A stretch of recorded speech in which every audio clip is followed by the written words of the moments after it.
हमारे पास जो STC bank के क्वेश्चन आंसर हैं उनमें फर्स्ट क्वेश्चन का आंसर 3 गोल है। आगे आते हैं तो यहाँ पे 2014 है।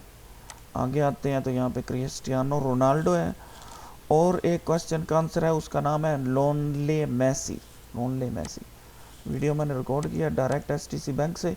आप लोग देख सकते हैं क्वेश्चन का आंसर जो आ रहा है वो क्रिस्टियानो रोनाल्डो है, जो पुर्तगाल में नेशनल टीम की अपीयरेंस में आ रहा है। ठीक है, दूसरा जो है अल्जीरिया कब 16 राउंड में पहुंचा था 2014 में। ठीक है, फर्स्ट टाइम जो पहुंचा था राउंड 16 में। उसके बाद अज़बकिस्तान ने कितने गोल किए हैं, वो किए हैं जी उसने 3 गोल।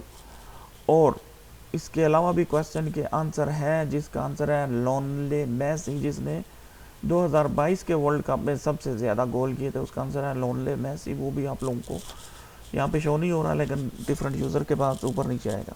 आज के क्वेश्चन के आंसर मैंने 6.80 सेकंड में किए हैं।